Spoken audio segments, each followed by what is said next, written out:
राजस्थान में किसकी सत्ता आने वाली है, कौन बनेगा मुख्यमंत्री और क्या इन बातों को मुंगेरी लाल के सपने कह सकते हैं, इन्हें ख्वाब कह सकते हैं, दिन में देखे हुए सपने कह सकते हैं या कोई और नाम दिया जा सकता है।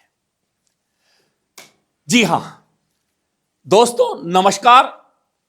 आज बात करेंगे इन्हीं सपनों पर और दरअसल ये सपने भी ना बोलें तो कह सकते हैं क्विज खेला जा रहा है। और क्विज कौन खेल रहा है?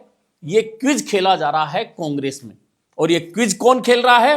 कांग्रेस आलाकमान खेल रहा है। और क्यों खेल रहा है? शायद उन्हें इस क्विज को खेलने में मजे आते होंगे। और इस क्विज में उनका साथ कौन दे रहे हैं? वे लोग दे रहे हैं जो कांग्रेस से मतलब नहीं रखते, वे मतलब रखते हैं सिर्फ एक चेहरे से, एक नेता से। फला नेता अगर मुख्यमंत्री बनता है या उसके पक्ष की कोई खबर आती है तो उसे सोशल मीडिया पर प्रसारित करना है, या दूसरे नेता के पक्ष में कुछ बात आती है तो उसे प्रसारित करना है। कांग्रेस के पक्ष की कोई बात हो तो किसी को आगे नहीं बढ़ानी है। राहुल गांधी से संबंधित कोई बात है तो उस पर चर्चा नहीं करनी है। सोनिया गांधी से संबंधित बात पर चर्चा नहीं करनी है। प्रियंका गांधी की बात पर चर्चा नहीं करनी है। खड़गे की बात पर चर्चा नहीं करनी है। या कांग्रेस से संबंधित और भी कोई चर्चा है तो इस पर कहीं कोई अपना व्यूज नहीं रखना है।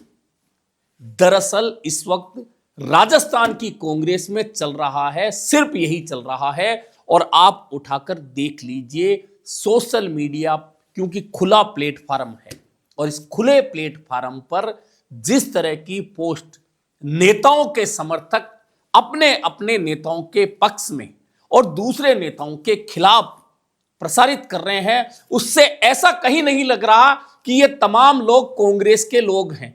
ऐसा लगता है कि प्राइवेट लिमिटेड कंपनियां हैं जो नेता नेतृत्व कर रहे हैं उन कंपनियों का, और उनमें जो लोग उनके साथ लगे हुए हैं वे उनका प्रचार कर रहे हैं।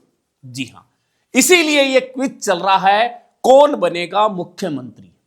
इसलिए मैंने कहा कि क्या ये मुंगेरी लाल के हसीन सपने हो सकते हैं, क्या ये ख्वाब हो सकते हैं, क्या ये दिन में देखे हुए सपने हो सकते हैं। दरअसल राजस्थान में चुनाव 2028 में होंगे, लेकिन कांग्रेस के तमाम नेता जो खुद को मुख्यमंत्री का दावेदार समझते हैं, वे अपने समर्थकों के जरिए 2023 का विधानसभा चुनाव समाप्त होने के बाद से ही लगातार इस दौड़ में लग चुके हैं कि अगले मुख्यमंत्री के तौर पर उन्हें आलाकमान चाहे नहीं चाहे, लेकिन वे सोशल मीडिया पर अपने समर्थकों के जरिए तो कम से कम चेहरा बनकर खुद का प्रचार करवा लें। यही हो रहा है। लेकिन सबसे बड़ा और अहम सवाल है कि राजस्थान में क्या कांग्रेस की सरकार इन हालातों में बन सकती है 2028 में। और जैसे जैसे ये प्रचार प्रसार जो लिमिटेड कंपनियों की बात की है उसके अनुसार चलता रहा तो क्या राजस्थान के हालात इस तरह के रह जाएंगे कि कांग्रेस की सरकार बन सके। यह सही है कि वर्तमान भाजपा सरकार को लेकर जनता में बहुत ज्यादा खुशी नहीं है, निराशा का भाव है। और वर्तमान भाजपा सरकार बहुत कुछ ऐसा अच्छा नहीं कर पाई है कि जनता यह कहे कि हां सरकार बहुत अच्छा काम कर रही है या अच्छा कर रही है या औसत काम कर रही है। लेकिन कांग्रेस में यह लड़ाई बड़ी अजीब सी हो रही है। आप सोशल मीडिया पोस्ट उठाकर देख लीजिए, हर नेता का समर्थक अपने नेता को मुख्यमंत्री बनाने की दौड़ में लग रहा है। भले आलाकमान उस पर चर्चा करे नहीं करे, आलाकमान चाहे नहीं चाहे, लेकिन ये चाह रहे हैं। और उसमें हमारे कुछ दोस्त, हमारे दोस्तों से मतलब मीडिया के साथियों से है, चाहे वे दिल्ली में बैठे हो, चाहे वे जयपुर में बैठे हो, चाहे किसी और कोने में बैठे हो, वे भी अपने अपने हिसाब से अपने जिस नेता को वे चाहते हैं, जिसको वे पसंद करते हैं, उसे मुख्यमंत्री की दौड़ में आगे बनाए रखना चाहते हैं। भले ही फिर उस नेता के नेतृत्व में पार्टी चुनाव जीत सके या नहीं जीत सके। अब बात करें तो इस दौड़ में शामिल कौन कौन है, तो स्वाभाविक है कि 3 बार मुख्यमंत्री रह चुके हैं तो अशोक गहलोत का नाम इस दौड़ में सबसे आगे है। इस दौड़ में डॉक्टर सीपी जोशी का नाम है। इस दौड़ में गोविंद सिंह डोटासरा का नाम है। इस दौड़ में सचिन पायलट का नाम है। इस दौड़ में हरीश चौधरी का नाम है। इस दौड़ में भंवर जितेंद्र का नाम है, इस दौड़ में टीकाराम जूली का नाम है, और भी कई नेता हो सकते हैं जो ये सोचते हो कि इन सब की लड़ाई में मैं भी कहीं नेतृत्व के नंबर में ना आ जाऊं। और राजनीति में इस तरह की बातें सोचना कोई गलत बात भी नहीं है। राह चलता व्यक्ति भी तो यह बात सोच सकता है कि किसी दिन मुझे मौका मिल जाए राजनीति में, मैं विधायक बन जाऊं, मुझे ही पार्टी आलाकमान मुख्यमंत्री बना दे, तो कोई भी सोच सकता है। तो कांग्रेस में इस समय यही चल रहा है। लेकिन सबसे बड़ा सवाल यह है कि कौन सा वह नेता है जिसके नेतृत्व में पार्टी रिजल्ट दे सकती है या दे रही हो। तो अशोक गहलोत की बात जब आती है तो यह सही है कि 3 बार वे मुख्यमंत्री रहे हैं, 3 बार प्रदेश अध्यक्ष रहे हैं, पार्टी महासचिव रहे हैं, संगठन महासचिव रहे हैं, कई राज्यों के प्रभारी रहे हैं, लेकिन उनके लिए एक ड्रॉबैक हमेशा के लिए फिक्स हो चुका है कि वे मुख्यमंत्री होते हैं तो सरकार रिपीट नहीं करवा पाते। यह ड्रॉबैक अशोक गहलोत के साथ जुड़ा हुआ है, इसमें कहीं कोई अतिशयोक्ति नहीं है। अब दूसरा नाम है सचिन पायलट का, जो लोग लेते हैं कि 21 से सरकार पे ले आए, लेकिन यहां ड्रॉबैक यह है कि सचिन पायलट बहुमत नहीं दिला पाए कांग्रेस को। यह एक सच्चाई है जिससे कोई इनकार नहीं कर सकता कि सचिन पायलट राजस्थान में आने के बाद कांग्रेस को 99 तक लाए थे। और उस समय सबसे बड़ी बात यह थी कि जब वह चुनाव था, क्योंकि कांग्रेस सत्ता में नहीं थी, सत्ता में नहीं थी तो लड़ाई भी नहीं थी, सत्ता आने के बाद लड़ाई शुरू हुई। तो उस लड़ाई में पहले सबकी लड़ाई यह थी कि सत्ता आए। ऐसे में सचिन पायलट को उस समय विपक्ष में रहते हुए कोई चैलेंज नहीं मिल पाया, फिर भी वे 99 सीट पर आकर अटक गए, यानी बहुमत कांग्रेस को नहीं दिला पाए। अब सचिन पायलट के ड्रॉबैक की बात कर सकते हैं। तो सचिन पायलट का ड्रॉबैक यह है कि सचिन पायलट के प्रदेश अध्यक्ष बनने के बाद 2 बार लोकसभा चुनाव में कांग्रेस को 0 सीटें मिली, यानी कि कांग्रेस खाता नहीं खोल पाई। अब लोग कहते हैं कि जब पहला 2014 का चुनाव लोकसभा का हुआ तब सचिन पायलट अध्यक्ष बने ही बने थे, लेकिन यहां यह बात गलत हो सकती है क्योंकि वे 2 बार राजस्थान से लोकसभा के सांसद अलग अलग दौसा और अजमेर लोकसभा क्षेत्रों से चुनकर जा चुके थे, केंद्रीय मंत्री थे, राजस्थान के बारे में जानते थे। ऐसे में यह बहाना कि वे नए नए प्रदेश अध्यक्ष बने थे इसलिए एक भी सीट नहीं जितवा पाए और मोदी का जादू चल रहा था। चलिए छोड़ दीजिए 2014, 2019 में क्या हुआ था? 2019 में प्रदेश कांग्रेस अध्यक्ष बने हुए सचिन पायलट को 5 साल पूरे हो चुके थे, उप मुख्यमंत्री थे, सरकार के काबीना मंत्री थे। फिर 2024 के चुनाव, 2019 के चुनाव में आखिरकार कांग्रेस पार्टी का एक भी लोकसभा सांसद जीत दिलवाकर सचिन पायलट क्यों नहीं ले जा पाए दिल्ली? क्या यह ड्रॉबैक नहीं है?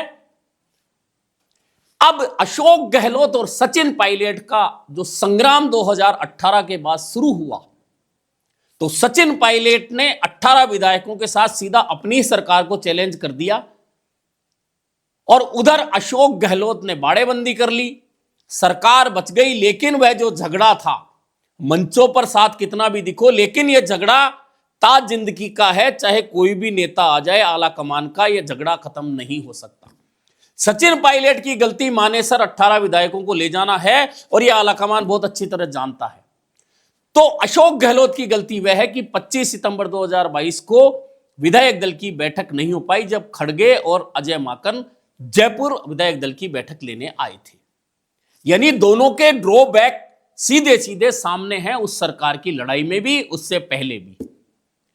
अब कहते हैं कि सचिन पायलट सत्ता ला सकते हैं, तो 2014 99 सीटों पर बाजी कैसे अटक गई? उस वक्त बहुमत तक नहीं ला पाए सचिन पायलट।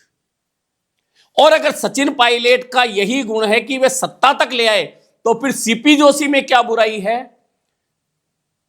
सीपी जोशी भी 2008 के विधानसभा चुनाव के समय राजस्थान प्रदेश कांग्रेस के अध्यक्ष थे और उनकी अध्यक्षता में जब राजस्थान में चुनाव हुआ तो कांग्रेस 96 सीटों पे पहुंची थी, यानी सचिन पायलट से सिर्फ 3 सीटें पीछे। जबकि उस समय सीपी जोशी को बड़े नेताओं के चैलेंज थे जो उस समय मौजूदा राजनीति में कांग्रेस में सक्रिय थे। तो फिर सचिन पायलट भी 21 से लाए 99, तो 53 से 96 तक सीपी जोशी लाए, दोनों बहुमत के नीचे रह गए। तो फिर सीपी जोशी में क्या बुराई है?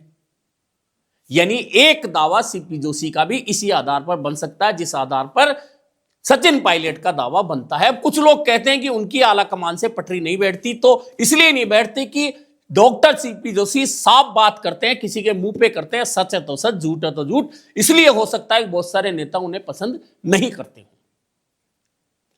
अब आ जाइए वर्तमान परिदृश्य पर। तो अगर रिजल्ट बेसिस बात करें तो गोविंद सिंह डोटासरा 10 साल के बाद में अगर 8 लोकसभा सीटें कांग्रेस को जीत दिलवाकर दे सकते हैं, 8 सांसद दिल्ली भेज सकते हैं, तो फिर वे क्यों नहीं दावेदार हो सकते? क्योंकि दिल्ली में गिनती उसकी होगी जो रिजल्ट देगा। और पिछले दिनों आपने देखा होगा केसी वेणुगोपाल ने सीडब्ल्यूसी की बैठक में गोविंद सिंह डोटासरा की पीठ थपथपाई थी। तो गोविंद सिंह डोटासरा जब रिजल्ट दे सकते हैं तो आखिरकार उन्हें क्यों नहीं मुख्यमंत्री पद का दावेदार माना जा सकता है? और गोविंद सिंह डोटासरा के साथ ही टीकाराम जूली की जो जोड़ी है, उन दोनों की जोड़ी ऐसी बनी हुई है कि राजस्थान में कांग्रेस में इस समय कहीं खिंचाव तनाव नहीं दिख रहा और दोनों नेता समन्वय सामंजस्य के साथ में पार्टी को आगे बढ़ा रहे हैं। तो गोविंद सिंह डोटासरा के साथ फिर टीकाराम जूली एससी का चेहरा है, मिलनसार है, व्यवहारिक हैं, तो वे मुख्यमंत्री पद के दावेदार क्यों नहीं हो सकते? दिखने में भी सुंदर हैं, बोलते भी अच्छा हैं, सदन में भी अच्छा लोहा लेते हैं, तो फिर टीकाराम जूली मुख्यमंत्री पद के दावेदार क्यों नहीं हो सकते? अब इसके अलावा जो नेता हैं, भंवर जितेंद्र सिंह को लेकर बहुत स्पष्ट है कि वे राजस्थान की राजनीति में दखल नहीं देते।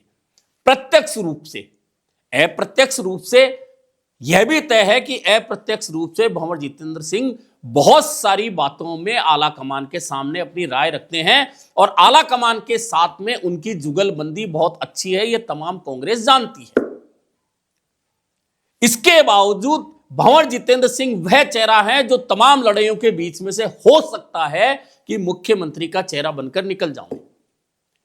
अब हरीश चौधरी की बात करें तो हरीश चौधरी किसी समय इस अध्यक्ष पद के अलावा मुख्यमंत्री पद की दावेदारी में बहुत आगे नजर आते थे और दिल्ली के साथ उनका सामंजस्य बहुत बेहतर नजर आता था। लेकिन पिछले दिनों कांग्रेस में, सरहदी कांग्रेस में जो घटनाक्रम हुए, उस घटनाक्रम, पंजाब के चुनाव के घटनाक्रम, सारे तमाम बातों को लेने के बाद में कहीं ना कहीं हरीश चौधरी को इस बात का राजनीतिक रूप से नुकसान हुआ है और कहीं ना कहीं वे इस दौड़ में पिछड़ते दिखे हैं।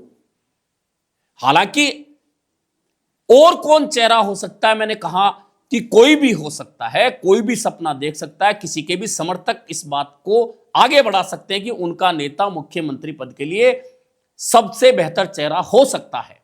लेकिन फिलहाल जो मैंने शुरू में कहा कि मुख्यमंत्री बनने के लिए सबसे पहले 100 से ज्यादा विधायकों की संख्या कांग्रेस को चाहिए, जो 2028 के विधानसभा चुनाव होने पर ही आएगी।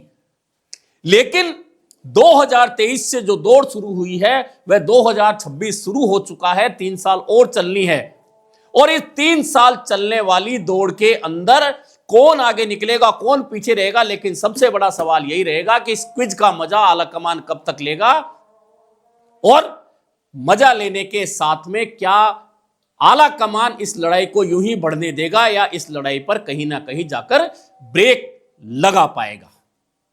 अभी के लिए इतना ही, फिर मिलेंगे नए मुद्दे पर चर्चा के साथ।